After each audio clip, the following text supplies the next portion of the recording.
썰맘 구독자 여러분 안녕하세요. 저는 이제 막 40대에 접어든 남자입니다. 제 나이가 40이라고 하면 사람들은 그러더군요. 청청할 때는 아유 40이면 훨훨 날아다닐 때지. 난 그때 지치고 힘든 것도 없었는데 좋겠네. 네, 맞습니다. 좋은 나이지요. 저도 그렇게 생각합니다. 아직 젊고 할 수 있는 것도 많고 하고 싶은 것도 많으니까요. 하지만 이렇게 마음먹기까지 쉽지만은 않았어요. 왜냐면 제겐 아픈 상처가 있거든요. 약 20년 전, 저는 대학교 때 같은 과 선배 소개로 다른 학과 여자와 소개팅을 했어요. 공대 출신인 터라 여자 자체가 귀하니까 소개팅에 굶주린 애들이 많았다지만 저는 전혀 관심 없었습니다. 정말이에요. 왜 관심이 없었냐고요? 나가봤자 안 될 게 뻔하니까요. 못하러 상처를 받으러 거기까지 가겠습니까? 제가 생각해도 제 스스로가 아니다 싶은걸요. 저는 키도 작고 못생기고 연애 경험도 없고 집안이 잘 사는 것도 아니고 제가 상대 여자 입장에서 생각해도 저를 선택할 만한 그럴싸한 이유가 하나도 없더라고요. 하여튼 그런 이유로 소개팅은 계속 피해 다녔습니다. 뭐 그렇다고 제안이 많이 온 것도 아니지만요. 그날 선배의 소개로 소개팅을 나갈 때 역시 제 의지는 아니었어요. 저는 정말이지 나가기 싫었습니다. 왜냐면 저한테 온 소개팅 제안도 아니었고 선배한테 온 소개팅 제안인데 저보고 대신 나가달라는 거였어요. 선배는 미팅을 가야 한다고 말이죠. 야, 1대1 소개팅이랑 3대3 미팅이 잡혔으면 당연히 미팅이지. 소개팅은 여자 한 명만 나오지만 미팅은 여자가 셋이나 되는데 더 많은 여자들 중에 골라도 되지 않겠어? 그렇게 인기 많은 내가 그깟 소개팅을 가야겠냐. 그래도 소개팅이 선약이었으니까 소개팅을 가고 미팅을 안 가는 게 맞잖아요. 아니면 다른 날로 미루던가. 야, 3명이 한꺼번에 다른 날 다시 나오리라는 보장이 있어? 그러다가 기회로 놓치게 되는 거야.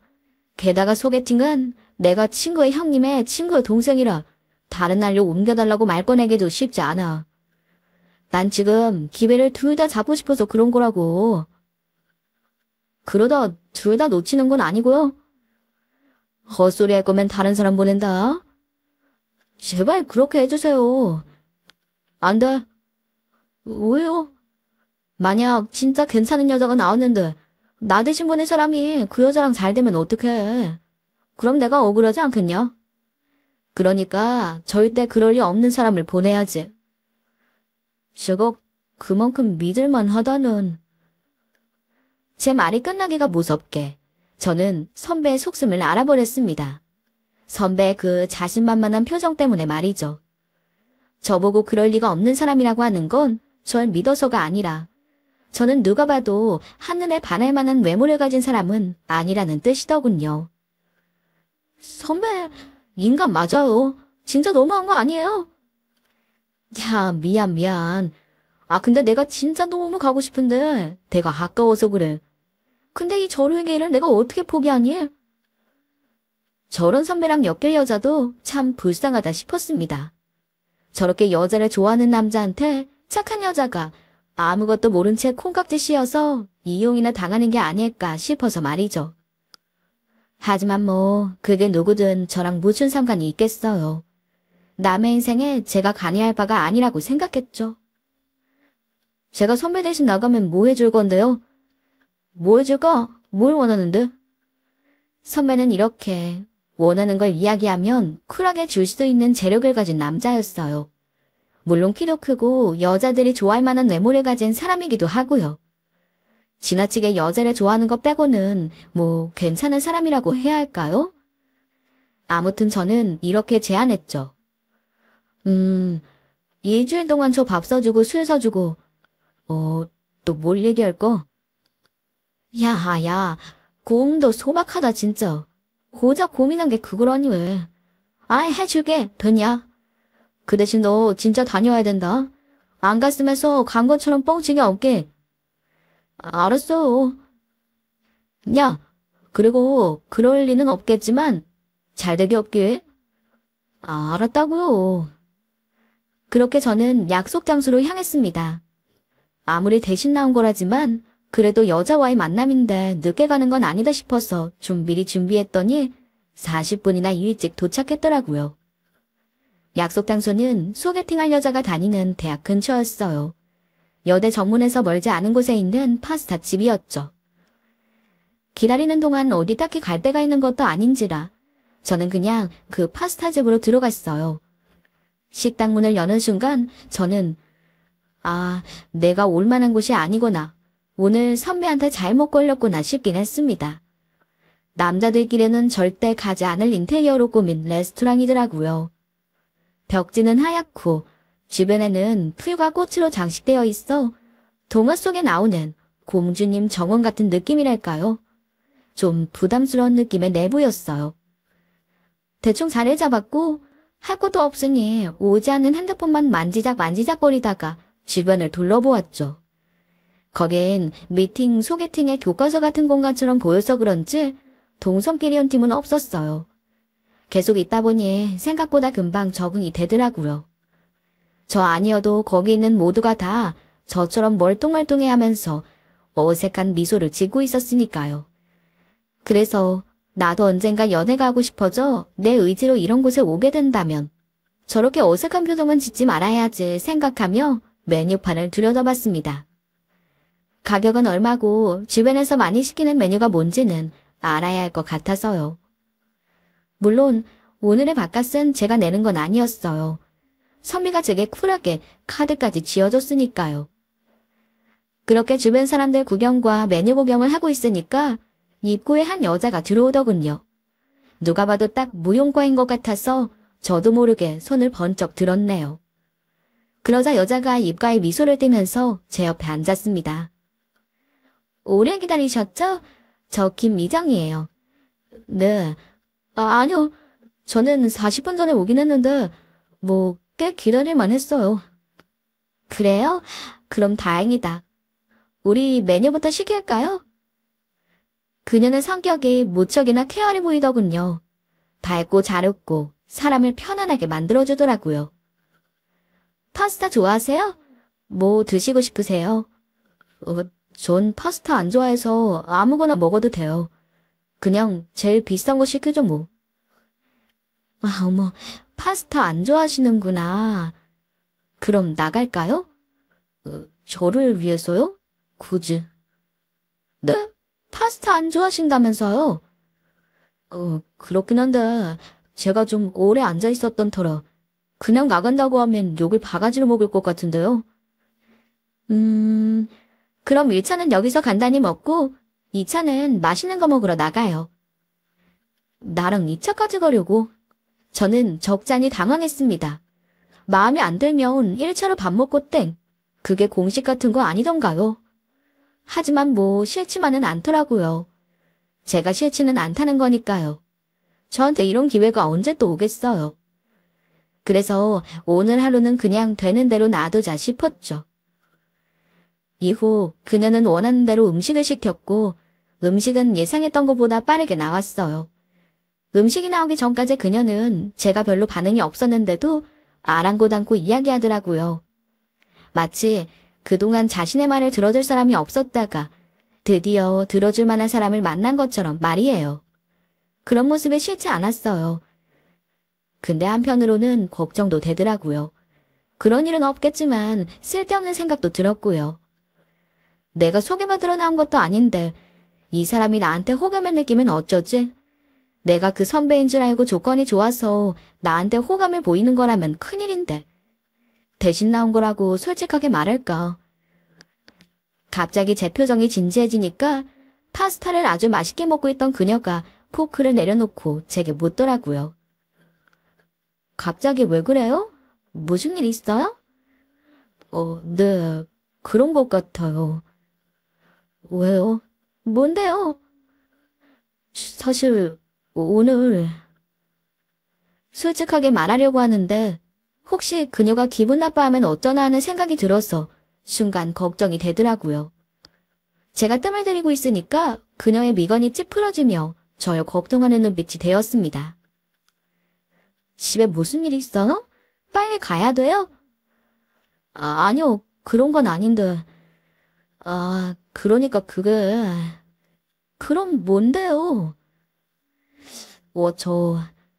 사실 오늘 제가 여기 나오는 게 아니고 저랑 같은 과 선배가 나오는 건데 제가 땜빵으로 나온 거거든요.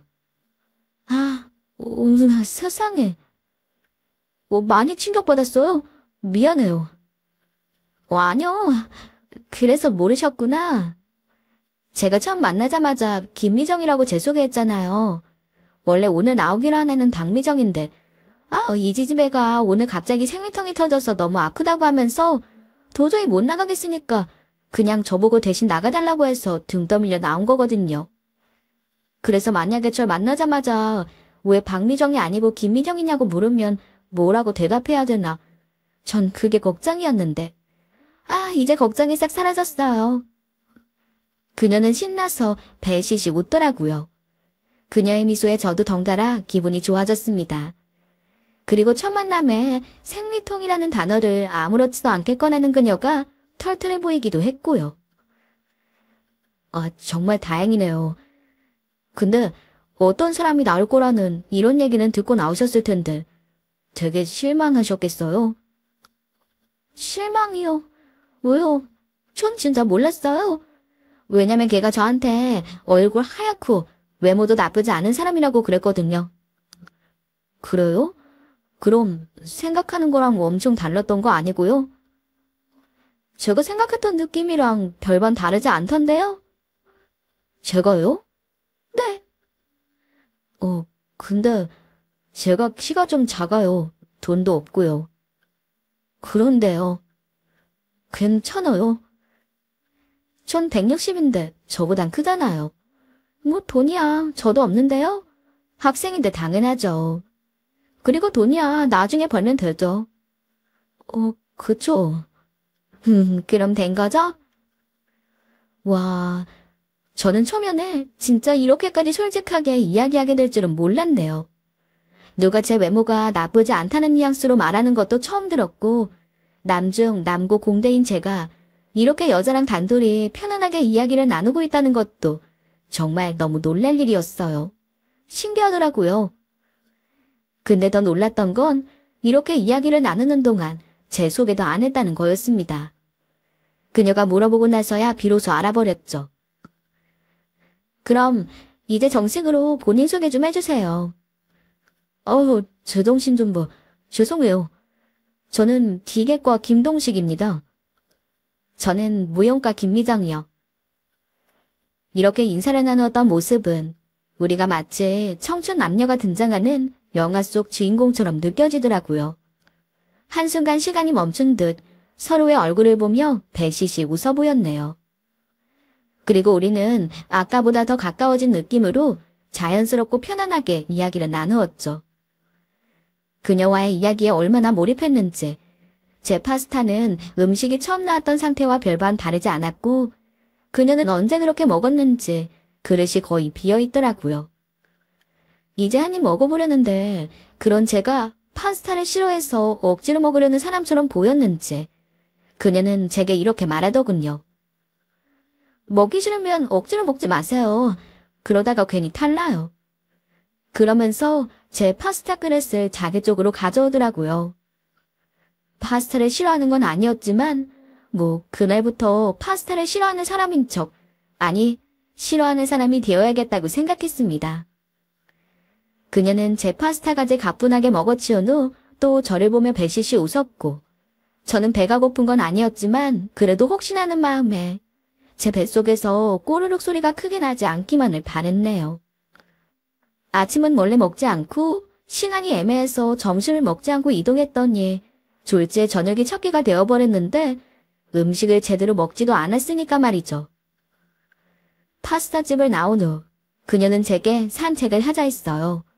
그래서 학교 주변을 함께 걷게 되었는데요. 주변을 지나던 같은 과 선후배들과 마주치면 자연스럽게 인사도 하면서 걷더라고요. 저 같으면 옆에 누구라고 설명할 길이 없어서 당황하거나 모른 척 했을 텐데 말이죠. 그녀는 정말이지 밝고 솔직하고 쾌활했습니다. 그렇게 한 1시간 정도를 걸었나 봅니다. 그녀는 제 얼굴을 빤히 보더니 이렇게 묻더군요. 배고프죠? 저 이제 좀 소화됐는데 우리 밥 먹으러 갈래요? 네? 저 때문이라면 안 그러셔도 돼요.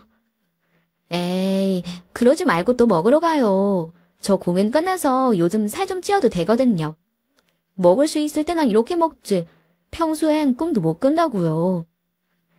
나를 위해 핑계를 대고 있는 건지, 정말 그동안 참아왔던 시극이 폭발한 건지 저는 아직 알 수 없으니 순순히 그녀가 가자는 식당에 따라갔습니다.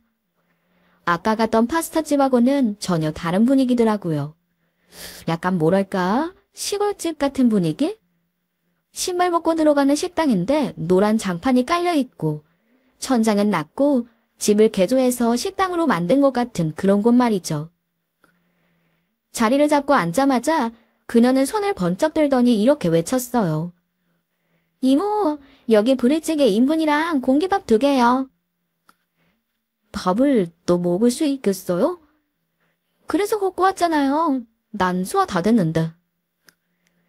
잠시 후 정말 푸짐해 보이는 부대찌개가 나왔고 가스버너에 불을 켜니 금방 뽀글뽀글 끓어올랐어요.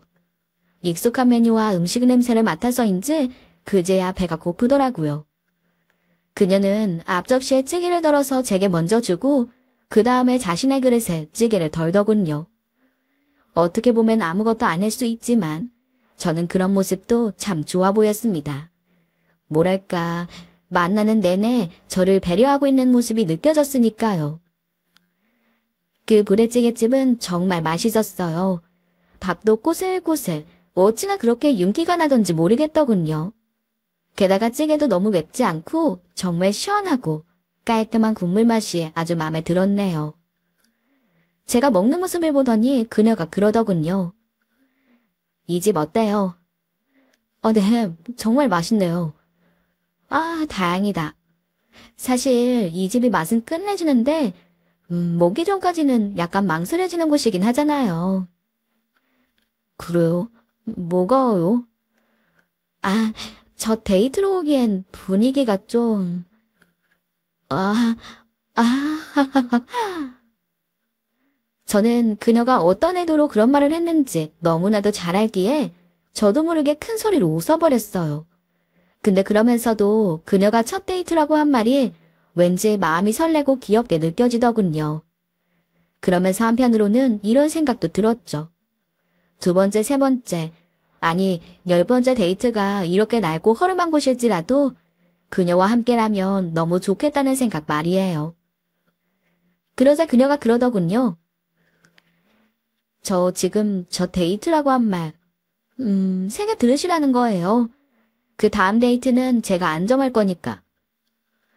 네? 아, 그럼요. 우리는 그렇게 사귀게 되었네요. 다음날 과 선배에게는 뭐라고 해야 할지 엄청나게 고민을 했는데 학교에서 제 얼굴을 보더니 바로 알아버리더라고요. 전 아무렇지 않은 척 하려고 태연이 선배의 카드를 꺼내 돌려주기만 한 건데도 말이죠. 뭐야? 어제 카드 안 긁었더라. 그냥 제가 냈어요. 어떻게 된 건데? 네? 아니 뭐... 아니 카드 말고 네 얼굴 지금 뭐냐고. 왜 수줍은데 천만남의 뽀뽀라도 하고 온 거야? 아니 무슨 말을 그렇게 해요. 왜? 뽀뽀가 뭐가 어때서? 난 어제 미팅에서 엄청난 인기를 누렸지만 침착하게 한 여자를 선택했고 그 여자랑 사귀기로 했다. 아, 물론 뽀뽀는 필수고. 네, 정말요? 응. 그래서 너 그 여자 만나도 돼. 내가 허락해줄게. 선배의 농담 섞인 그 허락 때문에 제 마음은 아주 편안해졌네요. 그녀에게도 이야기를 전하니 정말 다행이라면서 좋아하더라고요. 그렇게 우리는 자연스레 연애를 했고 그녀는 제가 군대를 다녀오고 직장을 구하는 동안에도 한결같은 마음으로 제 곁을 지켜주었습니다. 우리는 연애한 지 8년 만에 결혼했고 그 다음에 눈에 넣어도 아프지 않을 아들을 낳았죠.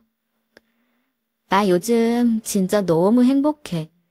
아들이 하루가 다르게 자라는 모습을 보니까 그렇게 뿌듯할 수가 없다. 그래? 이럴 줄 알았으면 하루라도 더 젊을 때 결혼해서 애를 좀 많이 낳을 걸 그랬어. 우리 한 4명만 더 낳을까? 4명씩은 난 시끌벅적한 게 좋거든. 어때? 자기는 별로야? 아휴, 그럼 내가 얼마를 벌어와야 되나? 같이 벌면 되지. 걱정하지 마. 아이를 장모님께 맡기고 그렇게 우리는 맞벌이 부부가 되었습니다.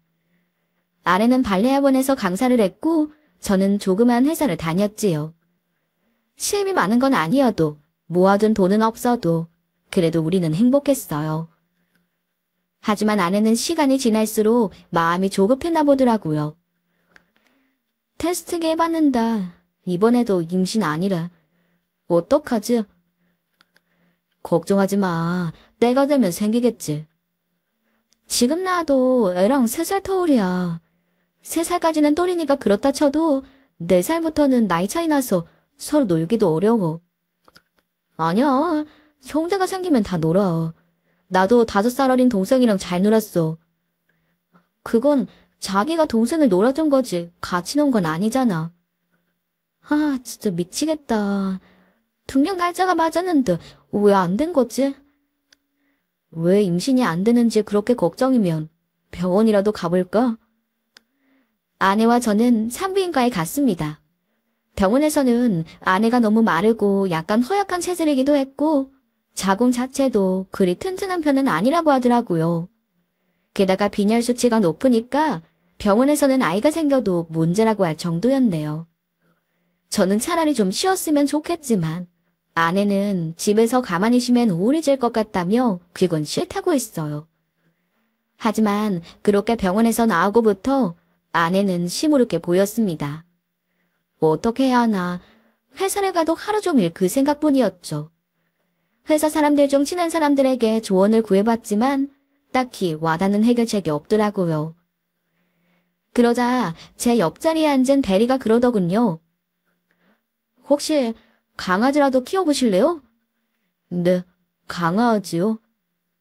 네, 저희 집 강아지가 새끼를 5마리나 낳았는데 형편상 다 키울 순 없고 모르는 사람들한테 보내기는 또 싫기도 하고 동물 키우면 마음이 편안해지거든요.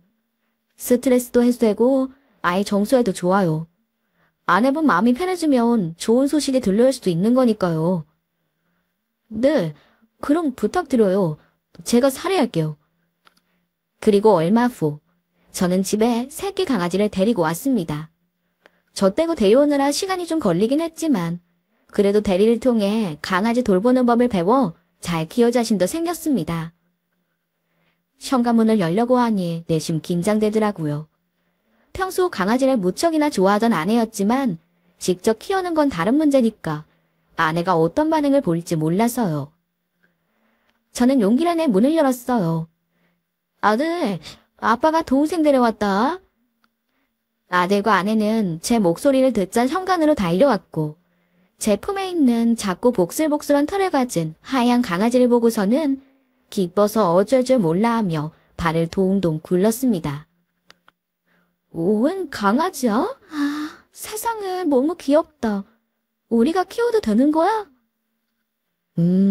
우리 회사 대리가 키워보라고 해서. 자기가 좋아하니 정말 다행이다.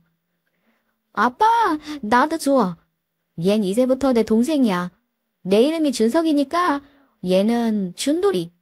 내가 형이니까 잘 돌봐줄게. 그래 아들, 앞으로 준돌이 잘 부탁해. 강아지가 집에 온 이후로는 아내가 좀 편해졌어요. 아들이 워낙 활동량이 많은데 아내가 그동안 그걸 감당하느라고 조금 힘들었던 모양이더라고요. 아내는 평소 학원 수업을 마치고 장모님 댁에 들러 아들을 데려왔어요. 아들은 그 길 했고 매일 1~2시간씩 놀이터에서 뛰어놀아야 직성이 풀리던 아이였는데 준돌이가 생기니 집에 빨리 들어가야 한다며 피곤한 아내를 졸라 떼쓰는 일도 줄어들었다고 하더라고요. 집에 벗어는 아이가 준돌이를 데리고 알아서 놀아주니 아내도 날마다 조금씩 체력도 좋아지는 게 눈에 보였네요. 그런데 이렇게 평온하고 행복하던 일상에 날벼락 같은 일이 벌어졌습니다. 김미정 씨 보호자 되시죠? 지금 당장 병원으로 와주세요. 아내의 무휴학원 근처 병원에서 절 찾는 전화가 오고 저는 바로 병원으로 달려갔어요. 침대 위에는 온몸이 피범벅이 된 채 온몸이 상처로 가득한 아내가 누워 있었고 저는 이게 무슨 일이냐고 아내 주변에서 아내를 바라보고 있던 사람들에게 물었습니다. 알고 보니 공사장으로 향하던 덤프트럭이 신호위반을 횡단보도를 건너던 아내를 들이받았고 아내는 지금 의식이 없는 상태더군요. 미정아 제발 일어나줘 미정아 여보. 저는 아내의 손을 잡고 밤새 기도를 했어요. 그것밖에는 할 수 있는 일이 없었으니까요. 하지만 그 기도는 하늘에 닿지 못했고 그날 새벽 아내는 저와 아들을 남겨두고 떠나버렸습니다. 아내가 죽고 나니 모든 생활이 깨져버렸어요. 먹을 수도 잘 수도 없었고 모든 것이 무의미했네요. 온몸에 기운이 빠졌고 심장에 커다란 구멍이라도 뚫린 것처럼 허망하고 세상을 살아가야 할 이유가 없어진 것 같았습니다. 아내의 장례식이 끝나고 며칠이 지났지만 장모님도 저처럼 넋이 빠진 사람처럼 다니시더군요. 두 눈에 초점도 없었고 저 마찬가지로 먹지도 자지도 못하고 그저 멍하니 하루 종일 벽만 바라보셨어요. 저는 저희 어머니께 아들 준석이와 강아지 준돌이를 돌봐달라고 부탁했고 저는 아내를 잃은 그리움과 공허함 때문에 2달 동안 외부 생활을 차단한 채 회사도 나가지 않고 그 누구도 만나지 않으면서 그렇게 지냈습니다. 그러다 정신을 차리게 된 건 아들의 전화였죠. 아빠. 그래 준석아. 아빠 보고 싶어. 나 보러 언제 와? 아들의 얼굴을 보면 아들의 얼굴과 닮은 모습인 아내가 보여 더 그리워질 것 같아 아들과의 만남을 미뤘지만 언제까지고 이렇게 살 수만은 없다는 걸 알고는 있었습니다. 그래서 다짐했어요. 힘들지만 정신을 차려보겠다고요. 그리고 아들 앞에서 절대 울지 않겠다고요. 저희 어머니는 집에서 며칠 머물면서 건강 좀 챙기다가 가라고 하셨고 저는 며칠 쉬고 조금 씩씩해진 마음이 되어 아들과 함께 집으로 향했습니다. 주차를 하고 짐을 꺼내 집 안으로 들어가려는데 갑자기 아들이 걸음을 멈추고 멀뚱하니 서서 이렇게 말하더라고요. 아빠, 우리 외할머니 댁 가면 안 돼? 지금,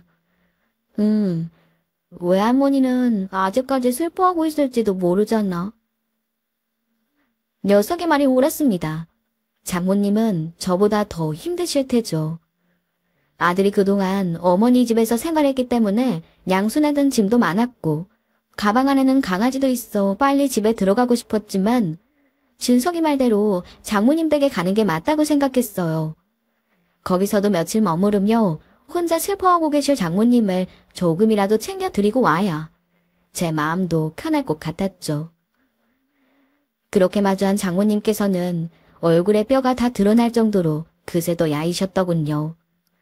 저희 집에서 가져온 밑반찬을 꺼내 장모님 냉장고에 채워드리고 오랜 시간 끼니도 제대로 챙겨 드시지 못했을 장모님을 위해 죽을 끓여 저녁상을 차려드렸네요. 장모님은 무척이나 미안해하면서도 제가 차려드린 죽을 천천히 드셨어요. 그렇게 조금 드시고 나서는 오늘은 조금 피곤해 일찍 자야겠다며 준석이와 저에게 안방을 내어주시고는 건너방으로 들어가셨죠. 그날 밤 새벽에 보스럭거리는 소리에 잠에서 깨어났어요. 그런데 무슨 일인지 현관이 활짝 열려 있었고 열린 문을 통해 바깥의 소음이 들리더라고요. 저는 이게 무슨 일인가 싶어 장모님이 계신 방에 가보았어요. 그런데 장모님이 어디에도 보이지 않는 겁니다. 저는 너무나도 깜짝 놀라 밖으로 나가도 보았어요. 하지만 동네를 몇 바퀴나 뛰어다녀도 장모님의 모습은 보이지 않았네요. 그렇게 장모님을 부르며 핸드폰 불빛을 비춰보니 저 멀리 어두컴컴한 곳에 사람 하나가 쪼그려 앉아있는 것이 보였습니다. 장모님이었어요. 장모님, 여기서 뭐 하시는 거예요? 얼른 들어가요, 우리. 장모님을 끌고 안으로 들어가려는데 장모님이 신발도 없이 그대로 나오셨더라고요. 장모님을 업고 집 안으로 들어갔고 혹시라도 제가 건너방에 가서 잠든 사이에 또 나가실까봐 옆에서 밤이 새도록 장모님을 지켰어요. 또 날이 밝는 대로 병원에 갈 준비부터 했습니다.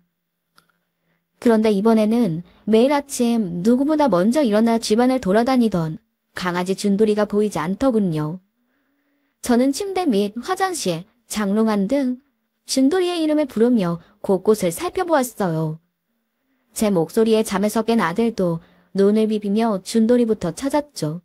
하지만 준돌이의 모습은 어디에도 보이지 않았습니다. 아차 싶었어요. 새벽에 없어진 장모님을 찾으러 부랴부랴 나가는 바람에 현관문을 열어둔 채로 나간 것이 화근이었던 겁니다. 준소가 미안해. 아빠 잘못이야. 어제 아빠가 준돌이를 잃어버린 것 같아. 안 돼, 준돌이. 준돌이 된데 동생이란 말이야. 준돌이 찾아줘, 준돌이. 아들은 쉽사리 진정되지 않았고 저는 저희 어머니께 다시 준석이를 맡기고 장모님을 모시고 병원부터 갔네요. 병원에서는 급격한 스트레스나 정신적인 충격으로 인해서도 목리병이 생길 수 있다면서 최대한 안정을 취할 수 있도록 했어요. 이에 저는 장모님을 돌봐드린 후 잃어버린 준돌이를 다시 찾기 위해 전단지를 만들어 동네 곳곳에 붙였습니다. 하지만 안타깝게도 아무런 연락도 받을 수 없었고 준돌이의 흔적조차 발견할 수 없었네요. 사랑하는 이들과의 연속적인 이별은 아들을 더 힘들게 했죠. 그렇게 시간이 지나고 아들과 저는 힘들 때나 보고 싶은 마음이 들 때면 아내의 납골당을 찾아갔습니다. 아내의 기일이 다가올 때면 보고 싶은 마음이 더 커졌고 그럴 때는 더 자주 가곤 했어요. 그런데 아내의 어느 기일날 새벽 아내가 제 꿈에 나왔더군요. 아내는 제게 이렇게 말했습니다. 이렇게 추운데 멀리까지 왜 자꾸 와? 이번엔 준석이랑 여행이나 다녀와. 나한테 오지 말고. 응? 알겠지? 알았냐고. 대답 좀 해봐. 알았어. 잠결임에도 소리내어 대답해버린 저는 깜짝 놀라 잠에서 깨어났고 꿈이 아닐지도 모르겠다는 생각에 한동안 멍해져 있었어요. 그러다 부랴부랴 가방부터 챙겼습니다. 세면도구와 간단한 옷 몇 벌을 챙기고 아내와 아들과 함께 즐거웠던 여행이 무엇이었는지 생각해 보았네요. 바로 아들의 생일에 처음 가보았던 캠핑이었어요. 준서가 일어나 캠핑 가자. 캠핑? 자고 있던 아들은 캠핑이라는 말에 화들짝 놀라며 일어나자마자 신나게 준비를 했고 그렇게 둘은 캠핑을 떠났습니다. 휴게소에서 간단하게 식사를 하고 떠날 생각으로 저와 아들은 이것저것 주문했고 파란 소리 있는 야외 테이블에서 햇살에 맞으며 사온 음식들을 먹고 있었는데 그 순간 하얀 강아지 한 마리가 단숨에 테이블로 올라와 사정없이 꼬리를 흔들며 준석이 얼굴을 마구 핥아대더군요.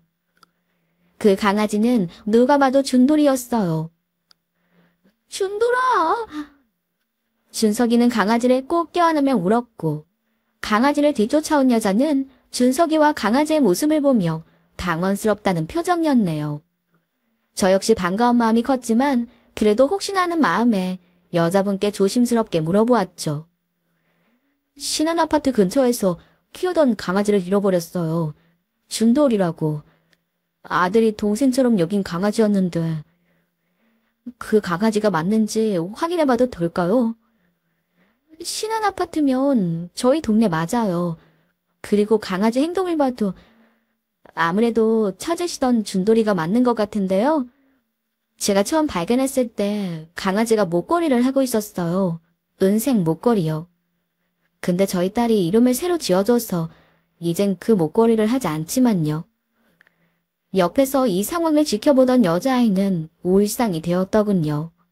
이 아이의 입장에서도 생각했어야 했는데 제가 너무 경솔하게 행동했나 싶어서 미안한 마음이 들었습니다. 그래도 한편으로는 이제라도 준돌이를 찾게 돼서 정말 너무나도 다행이라 생각했죠. 혹시 실례가 안 된다면 연락처를 받을 수 있을까요? 저는 여자분과 연락처를 교환했고 그날 이후로 준석이와 함께 준돌이를 만나러 종종 찾아가게 되었어요. 준돌이를 다시 만난 준석이는 제법 말수도 늘었고 예전만큼은 아니지만 그래도 많이 밝아졌다는 걸 느낄 수 있었습니다. 물론 저도 마찬가지였고요. 준돌이를 키우고 있던 여성분의 이름은 장미연입니다. 미연 씨와 저는 많은 이야기를 나누었고 친구처럼 이웃처럼 그렇게 가까워졌어요. 미연 씨의 나이는 저보다 2살 어리고 미연 씨의 딸인 보람이는 준석이보다 1살 어리더라고요. 그리고 미연 씨도 저처럼 삽으로 배우자를 잃은 아픔을 가진 사람이라는 것까지도 알게 되었네요. 그래서 그런지 우리는 더더욱 서로에게 상처가 되지 않도록 조심스럽게 다가갔고 서로를 배려하고 상처를 보듬어주는 그런 따뜻한 마음 덕분에 앞으로의 삶에 더 용기를 얻을 수 있었어요. 준석이도 보람이를 친동생처럼 아껴주고 잘 놀아주었고 보람이도 준석이를 오빠라 부르며 잘 따르며 서로 의지하며 지냈습니다. 그렇게 우리는 3년 동안 왕래하며 가깝게 지냈어요. 아픔을 견디며 애써 씩씩한 척 살아가던 2 어른과 2 아이는 이제 더 이상은 고통 속에서 외로이 견디지 않고 서서히 극복하며 살아가는 방법을 터득하게 되었네요. 그러면서 우리는 어느 누구보다 가까운 사이가 되었습니다. 따뜻한 봄이 되면 작게나마 식을 올리고 넷이 오순도순 살아가기로 했어요. 이런 결정을 내리기까지 정말 쉽지만은 않았습니다. 하지만 아내 기일날 새벽 아내가 저를 찾아온 이유가 준돌이를 통해 미연 씨와 나를 엮어주고 싶었던 건 아닐까 하는 생각이 들더군요. 인연이라는 것, 우연이라는 것이 사람 마음대로 되는 건 아니니까요. 아프고 힘든 시간을 견뎌온 사람들끼리 만났으니 앞으로는 행복하고 웃을 날만 가득했으면 좋겠습니다. 여러분들에게도 행운 같은 우연, 좋은 인연과 행복한 일만 가득하시길 바랍니다. 긴 이야기 들어주셔서 감사합니다. 서로를 이해하는 2분이 만나서 아름다운 가정 이루셨으면 좋겠습니다. 하늘에 계신 아내분도 아마 아들에게 그리고 남편분에게 아름다운 가정을 선물하고 싶은 마음 아니셨을까요? 쓰니님의 가정에 행복만 가득하길 바라며 오늘의 사연 여기서 마치겠습니다. 사연 함께 읽어주셔서 오늘도 감사합니다.